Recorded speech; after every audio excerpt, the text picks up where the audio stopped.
Kate threw away my Chinese food. Again. It's been 23 years and she's still throwing away my shit. God, pisses me off. And this time, I lost my shit. No, seriously. I lost my shit. It's a Saturday afternoon and I was out in the backyard hanging out with Homer. And I knew I had that Mugu Gai pan and a beer for lunch waiting for me. I was going to have the perfect Saturday afternoon. I was going to have my Chinese food. I was going to have my beer. I was going to jerk off and I was going to take a nap. But when I opened the refrigerator door, it wasn't there. It was right there, right next to the milk, under the eggs, in front of the spaghetti sauce.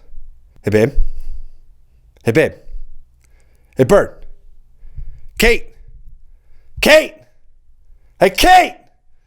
I went down to the bedroom. She was lying in bed, listening to a podcast and filling around on her phone. And she looked up at me. Did you throw away my Chinese food?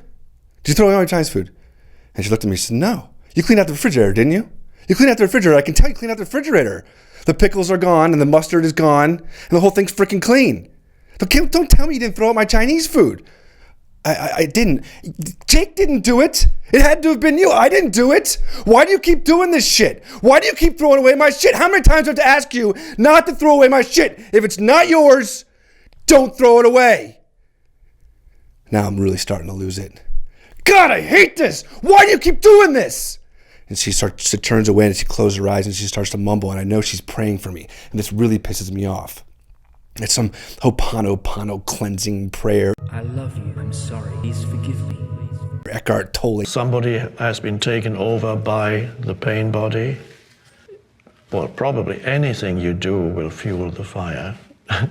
Bullshit, because what it really is animal training. Ignore what you don't like, reinforce what you do like. This is one of the key concepts to changing your dog's behavior and getting them to behave the way you want. And it makes it worse. Stop praying for me! Stop it!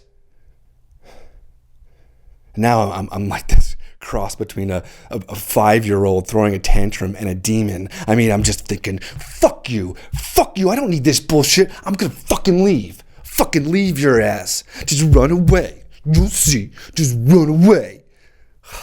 And I'm screaming at a woman who's praying for me. Your mother sucks cocks in hell, Karis. Stop praying for me! Stop it! Now I'm starting to shake. And she closes her eyes and now she looks scared. And she's praying harder. I leave the room and I just slam the door and I'm standing in the hallway.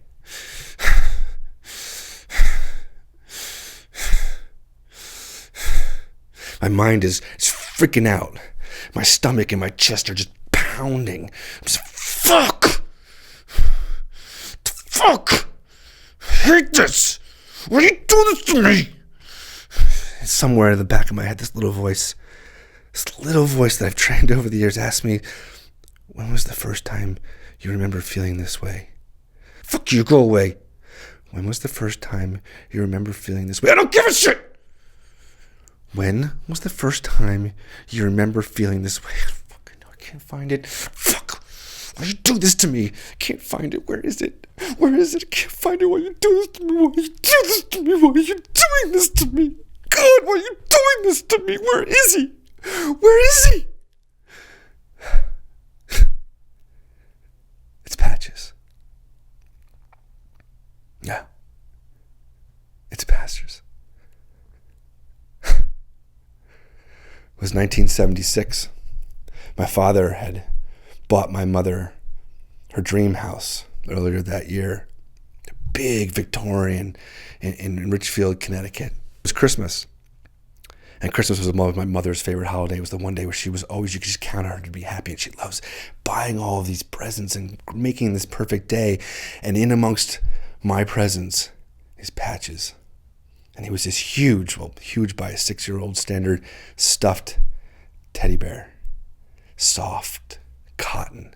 He was all brown, except for he had a white face and a brown patch over his eye. I instantly fell in love with him and started carrying him everywhere. At the time, I sucked my 2 fingers. And I quickly took to like sucking my 2 fingers and holding him to my face and carrying him around wherever I went. When I was watching TV, he'd become this like big pillow I'd lie on top of.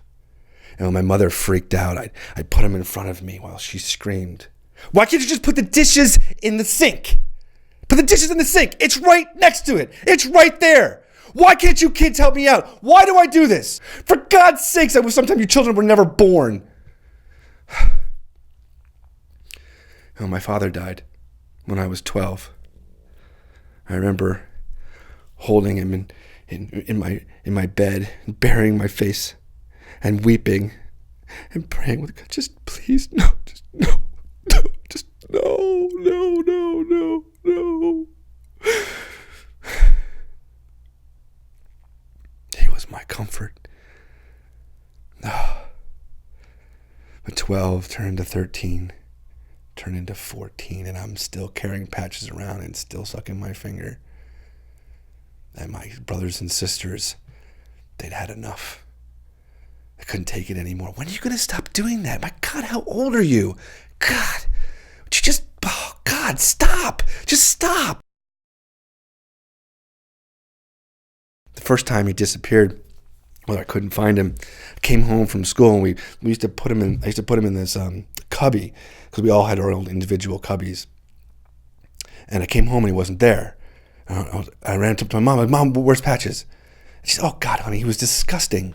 He's in the dryer. I had to put him in the wash." I ran to the dryer and I pull open the door and he's all curled up inside. I yank him out and pull him to my face and he just smells like fabric softener and detergent. It was awful. It took such a long time to get over that smell. But then one day I came home and I opened up the door to the cubby and he wasn't there, and I went to the dryer and he wasn't there either, and I went to the washer and he wasn't there either. I'm like, "Mom, where's Patches?" And she's like, "I don't know." So I went to my brothers and sisters who were all sitting around watching TV. "Has anybody seen Patches?" And everyone just sort of kept staring at the TV, just completely ignoring me. "Has anybody seen Patches?" No one's listening. So I ran around the house. I looked under my bed, and he was then in my closet, and then in my sister's room, and it was out in the living room, tucked underneath the couch. And then it happened again. "Where's Patches? Come on, guys. Where's Patches? Come on." And then I'd find him in a closet. And then I'd find him in the attic. And then I'd find him down in the basement. And then one day I found him in the trash compactor. And then one day I found him outside in the garbage, ready to be taken away by the garbage man the next day. I had to do something. And I figured, okay, I don't really need all of him. I just really need his nose. Right? That's really the most important part. And I got a pair of scissors and I cut off his nose. And that way I thought I could put it in my pocket, carry it around, and hide it in a better place. So I took him, stuffing pouring out of his face, and I shoved him in the cubby and left him there. Then I started carrying around the nose. I started being referred to as Greg's dog nose. Oh God, what the hell did you do? God, that's so gross. I mean, it actually was getting kind of gross. It was all crusty and disgusting because I wouldn't give it to anybody. Nobody could find it. You know, when I left the home, my mom couldn't find it to wash it. But then one day I came back to my cubby and it was gone. And I couldn't find it anywhere. And nobody would tell me where it was. And I begged and I pleaded and I cried. But everybody swore they had nothing to do with it. And it was gone.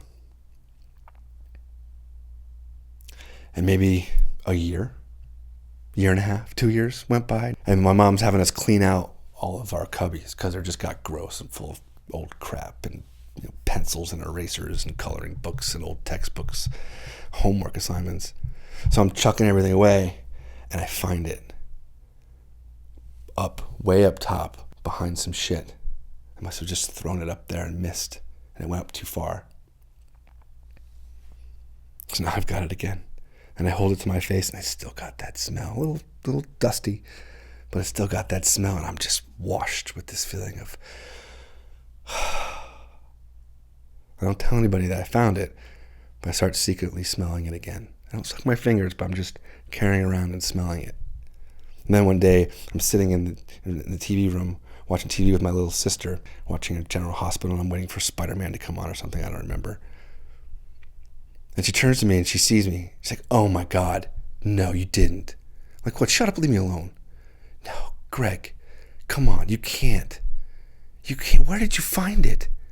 You can't do this. What? Leave me alone. What if Holly finds out? Holly was my girlfriend. Long blonde hair and blue eyes. I mean, just perfect. Cute as hell. To me, she's just gorgeous. And I was completely in love with her, the way you are in junior high. And I was like, oh shit. She's right. What if Holly finds out?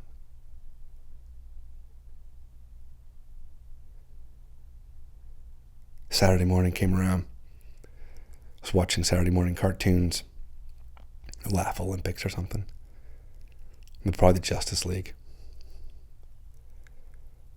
And I decide. And I go out to the shed. So my father was still alive. I was the kid who decided that I wanted to be just like him. So I followed him around wherever he went. And I learned how to cut the lawn. I learned how to drive the tractor. I learned how to use the weed whacker. I learned how to garden and prune, paint. So I went into the shed and I got the big red bottle of gasoline. And I took it out and I put it on a patch of dirt. And I took the dog nose out and I put it down on the ground. And I picked the gasoline can up and I poured it onto the dog nose. And I took the kitchen matches that I'd taken from the kitchen out of my pocket, lit it, and dropped it on the nose. And it went up in flames.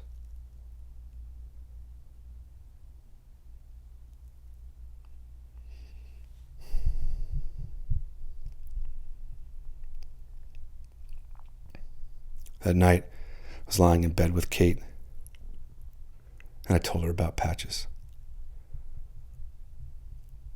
And when I was done, she rolled over and put her hand across my chest and whispered in my ear, I'm sorry. I'll be more careful with your stuff, okay? Okay. I'm sorry I lost my shit. I love you. Oh, I love you too. Eventually we rolled over and were about to sleep. I said, hey babe. She said, yeah. Your mother sucks cocks in hell. She laughed. Oh, big fat ones, I hope.